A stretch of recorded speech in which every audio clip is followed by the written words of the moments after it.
जी, नमस्कार दोस्तों, मैं रविंदर सिंह RWR परिवार में आपका फिर से स्वागत करता हूं। आज हम चर्चा करेंगे रॉलेट एक्ट और जलियांवाला बाग हत्याकांड। आप सभी को पता होगा रॉलेट एक्ट और जलियांवाला बाग हत्याकांड एग्ज़ाम के लिए कितना महत्वपूर्ण है। तो NCERT समरी से हम जो मुख्य बिंदु हैं उनके डिस्कस करेंगे। हमारी बुक आपने देख ली होगी, महेश वर्मा बुक से हम NCERT समरी डिस्कस कर रहे हैं। चलो शुरू करते हैं। ब्रिटिश शासन द्वारा मार्च 1919 में लाए गए रॉलेट एक्ट का मुख्य उद्देश्य क्या था? जो ब्रिटिश शासन 1919 में रॉलेट एक्ट लाया था उसका मुख्य उद्देश्य क्या था?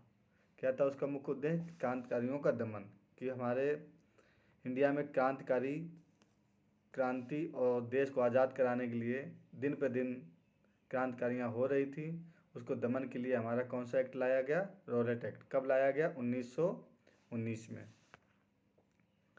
भारत में बढ़ रही क्रांतिकारी गतिविधियों के दमन के लिए सरकार ने वर्ष 1917 में न्यायाधीश सिडनी रॉलेट की अध्यक्षता में एक समिति गठित की।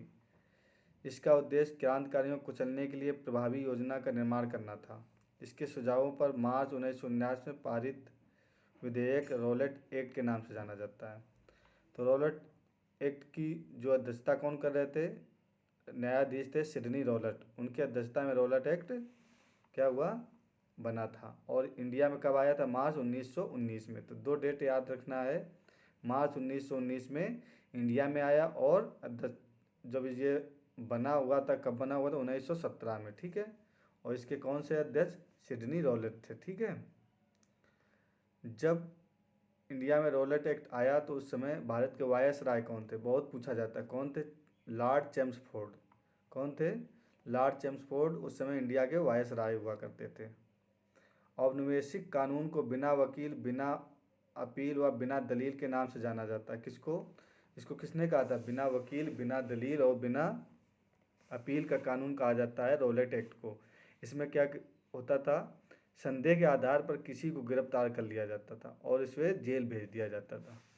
और इसमें कोई कहीं अपील नहीं कर सकते थे। इसको क्या कहा जाता था? Rowlatt act. बिना वकील, बिना दलील और बिना अपील का। इसको किसने कहा था? महात्मा गांधी ने कहा था। ठीक है। रॉलेट एक्ट के विरोध में किसके द्वारा देशव्यापी सत्याग्रह चलाने का निर्णय लिया गया? किसने किया था? महात्मा गांधी ने। रॉलेट एक्ट के खिलाफ ये बहुत बड़ा साहसी कार्य था, महात्मा गांधी का भी और देश का भी। देश का ऐसा कोई नेता उस समय नहीं उभरा था कि अंग्रेज़ों के खिलाफ इतना बड़ा आंदोलन खड़ा कर दे। महात्मा गांधी ने क्या किया? रॉलेट एक्ट के खिलाफ एक बहुत बड़ा आंदोलन खड़ा किया। ठीक है। रॉलेट एक्ट के विरोध में किसने लगान न देने के लिए आंदोलन चलाने का सुझाव दिया? किसने दिया था कि रॉलेट एक्ट आया, हम इसमें क्या लगान नहीं देंगे? तो स्वामी श्रद्धानंद हुआ करते थे आंदोलनकारी। उन्होंने क्या कहा था कि हम अब लगान नहीं देंगे या लगान ना दिया जाए। ठीक है। किसने कहा था? स्वामी श्रद्धानंद ने। The anarchical and revolutionary crime act 1919 को सामान्य बोलबाला में क्या कहा गया? तो रॉलेट एक्ट का जो असली नाम था, क्या नाम था? अनार्कल एंड रिवोल्यूशनरी क्राइम एक्ट था। ठीक है। रॉलेट, उसी का फुल फॉर्म क्या? Rowlatt act. ठीक है। तो कभी कभी फुल फॉर्म पूछ देता रॉलेट एक्ट का अन्य दूसरा नाम क्या था? तो क्या नाम था? The anarchical and revolutionary crime act 1919। Jallianwala Bagh नरसंहार के पहले और महत्वपूर्ण घटना कौन घटी? तो जलियांवाला बाग से पहले घटना कौन सी घटी थी? Rowlatt act. तो रॉलेट एक्ट के विरोध में ही क्या हो रहा था? प्रदर्शन हो रहा था। तो पंजाब के दो नेता थे, जिनको गिरफ्तार करके जेल में डाल दिया। उन्हीं के जेल से छुड़ाने के लिए उन्हीं के उसमें क्या जलियांवाला बाग में क्या हो रही थी? बैठक हो रही थी। तो उसमें गोलियां चली थी। तो किसके? रॉलेट एक्ट के बाद कौन सी घटना घटी? जलियांवाला बाग हत्याकांड। पंजाब के अमृतसर शहर में जलियांवाला बाग हत्याकांड कब हुआ? तो कब हुआ था? 13 अप्रैल 1919 को। और ये कब आया था रॉलेट एक्ट? मार्च 1919 को। और जलियांवाला बाग हत्याकांड कब हुई थी? 13 अप्रैल 1919 को। रॉलेट, देखो ये बताया भी गया। रॉलेट एक्ट के दौरान पंजाब के दो लोकप्रिय नेता डॉक्टर सैफुद्दीन किचली और सत्यपाल को गिरफ्तार किया गया था। किस किस को गिरफ्तार किया गया था? सैफुद्दीन किचलू को और डॉक्टर सत्यपाल को गिरफ्तारी की वजह से हमारे क्या हुआ था, जलियांवाला बाग में एक बैठक हो रही थी। दमन के विरोध करने के लिए 13 अप्रैल 1919 को बैसाखी के दिन अमृतसर में जलियांवाला बाग में एक सार्वजनिक सभा बुलाई गई थी। जनरल डायर द्वारा नियत्थी भीड़ पर गोलियां चलवाकर 1000 लोगों की हत्या कर दी गई। इसी घटना को जलियांवाला बाग हत्याकांड कहा जाता है। कितने लोगों की मृत्यु हुई थी? 1000 लोगों की। अब इसी के लिए क्या हुआ था, जलियांवाला जो बाग हत्याकांड हुआ था, कब हुआ था? 13 अप्रैल 1919 को। कौन सा दिन पड़ा था? बैसाखी का दिन था, ठीक है। और किन दो नेताओं की गिरफ्तारी की वजह से हुआ था? सैफुद्दीन किचलू और डॉक्टर सत्यपाल मलिक जो थे उनके उसमें, ठीक है। इसी घटना की जांच के लिए एक हमारा आयोग गठित हुआ था। तो कौन सा आयोग हुआ था? हंटर आयोग। और हंटर आयोग ने कितने लोगों की मृत्यु का बताया था? उन्होंने बताया था कि 379 लोग ही सिर्फ की जान गई है। पर जो 1000 लोग जो दिखा रहे हैं, किसने? ये कांग्रेस ने एक गठन किया था, उसके अनुसार, कांग्रेस गठन के अनुसार 1000 लोगों की मौत हुई है। पर जो हंटर आयोग बना था उन्होंने सिर्फ बताया था 379 लोग की ही मौत हुई है, ठीक है। जलियांवाला बाग हत्याकांड के बाद किस विख्यात व्यक्ति ने ब्रिटिश सरकार द्वारा प्रदान की गई नाइट की उपाधि को वापस लौटा दिया? तो रविन्द्रनाथ टैगोर ने क्या किया था? ब्रिटिश सरकार ने 1915 में नाइटहुड यानी सर की उपाधि जो दी थी, जलियांवाला बाग जैसे हत्याकांड घटा, रविन्द्रनाथ टैगोर ने क्या हुआ, मई 1919 में जो उनकी उपाधि थी, नाइट की उपाधि यानी सर की उपाधि, वो वापस कर दी, ठीक है। जलियांवाला बाग हत्याकांड के विरोध में वायसराय की कार्यकारिणी परिषद की सदस्यता में किसने इस्तीफा दे दिया? किसने दे दिया था कार्यकारिणी परिषद से? के शंकरन नायर ने इस्तीफा दिया था, ठीक है। जलियांवाला बाग हत्याकांड जांच हेतु ब्रिटिश सरकार द्वारा किस कमेटी का गठन किया? अभी मैंने बताया था कौन सी कमेटी को गठित की गई थी ब्रिटिश सरकार द्वारा? हंटर कमेटी का गठन हुआ था, ठीक है। कौन सी कमेटी का गठन हुआ था? हंटर कमेटी का। जलियांवाला बाग हत्याकांड के लिए जिम्मेदार जनरल डायर को किसने लंदन में मार डाला? तो क्या हुआ था? 1940 की बात है। और घटना कब घटी थी जलियांवाला बाग हत्याकांड? 1919 में। 21 साल बाद तकरीबन उधम सिंह कहाँ गए? इंग्लैंड गए। और जनरल डायर को क्या हुआ? गोलियों से मार दिया था। और उधम सिंह को उधर गिरफ्तार करके फांसी की सज़ा दी गई थी।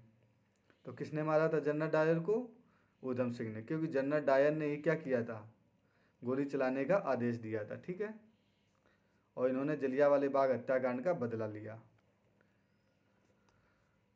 कांग्रेस ने जलियांवाला बाग हत्याकांड की जांच में मदन मोहन मालवीय की अध्यक्षता में एक समिति गठित की। हमें अभी बताया था कि कांग्रेस ने भी एक क्या किया था? एक समिति गठित की थी, जिसके अध्यक्ष कौन थे? मदन मोहन मालवीय जी। समिति के अन्य सदस्यों में मोतीलाल नेहरू, महात्मा गांधी, CR दास, बदरुद्दीन तैयबत जी और MR जयशंकर आदि थे। और अन्य सदस्य कौन कौन से? मोतीलाल नेहरू थे, महात्मा गांधी थे, CR दास थे, बदरुद्दीन तैयबत थे और MR जयकर थे, ठीक है। अब चलो जान लेते हैं कि स्वतंत्रता संग्राम की जो प्रमुख घटनाएं थी वो कौन कौन सी हैं। तो 1885 में भारतीय राष्ट्रीय कांग्रेस की स्थापना हुई थी। कब हुई थी? 1857 के में भारतीय राष्ट्रीय कांग्रेस की स्थापना हुई थी। 1905 में 1905 में बंगाल विभाजन हुआ था, ठीक है। कब हुआ था बंगाल विभाजन? 1905 में। 1906 में क्या हुआ था? मुस्लिम लीग बनी थी। कब बनी थी मुस्लिम लीग? 1906 में। 1909 में क्या हुआ था? इंडियन काउंसिल एक्ट आया था, ठीक है। 1909 में कौन सा एक्ट आया था? Indian counselling act. 1912 में क्या हुआ था? जो 1905 में बंगाल विभाजन हुआ था, 1912 में रद्द कर दिया गया था। और जो राजधानी दिल्ली आई थी, 1911 में क्या हुआ था? कोलकाता से डिक्लेयर हो गया था कि राजधानी कहाँ जाएगी? दिल्ली जाएगी। पहले राजधानी क्या हुआ करती थी? कोलकाता। 1911 तक कोलकाता में रही, 1912 में स्थानांतरित होकर कहाँ आ गई? दिल्ली में, ठीक है। 1909 में क्या हुआ? और गवर्नमेंट ऑफ इंडिया एक्ट के जिसके फलस्वरूप विधानमंडल निर्वाचित हुआ। विधानमंडल कब निर्वाचित हुआ? 1909 का जो एक्ट का आया था उसमें विधानमंडल निर्वाचित हुआ था। 1929 में क्या हुआ, भारतीय राष्ट्रीय कांग्रेस द्वारा स्वराज पूर्ण स्वतंत्रता का आह्वान किया गया। किसका आह्वान किया गया, पूर्ण स्वतंत्रता का, 1929 में, ठीक है। और ये किसने किया था, पूर्ण स्वतंत्रता का आह्वान किसने किया था, पूछा जाता है क्वेश्चन, जवाहरलाल नेहरू ने। यह अधिवेशन कहाँ हुआ था, लाहौर में, ठीक है। लाहौर अधिवेशन में क्या हुआ था, कांग्रेस की अध्यक्षता में जवाहरलाल नेहरू ने पूर्ण स्वराज की या पूर्ण स्वतंत्रता का आह्वान किया था। 1935 में क्या हुआ था, गवर्नमेंट ऑफ इंडिया एक्ट द्वारा विधानमंडल की शक्तियों में विस्तार और निर्वाचन में वृद्धि हुई। 1935 में ऐसा हुआ था कि जब इलेक्शन हुए तो इंडिया के जो सदस्य थे वो ज़्यादा हो गए, ठीक है, और अंग्रेज सदस्य कम हो गए, ये पहली बार हुआ था।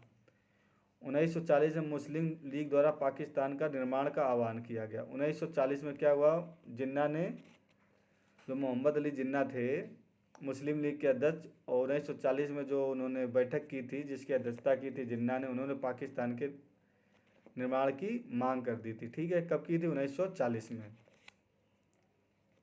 1942 में क्या हुआ, भारतीय स्वतंत्रता के समझौते की शर्तों के लिए तय करने में कैबिनेट मिशन असफल रहा। 1942 में क्या हुआ, 1942 से 46 तक क्या हुआ था, 1942 में, 1946 में कैबिनेट मिशन आया, और 1942 में क्या आया था, क्रिप्स मिशन आया था। 1942 में क्या हुआ, क्रिप्स मिशन आया था, ठीक है। 1947 में हमारा क्या हुआ, भारत और पाकिस्तान दो अलग अलग देश बन गए थे। कब बने थे, 1947 में। तो ये हमारे प्रमुख तिथियाँ थी। तो ऐसे हम डेली आपको वीडियो एनसीईआरटी समरी से देते रहेंगे। ये आपको वीडियो अच्छा लगे लाइक और शेयर करना ना भूलें। Okay, thank you.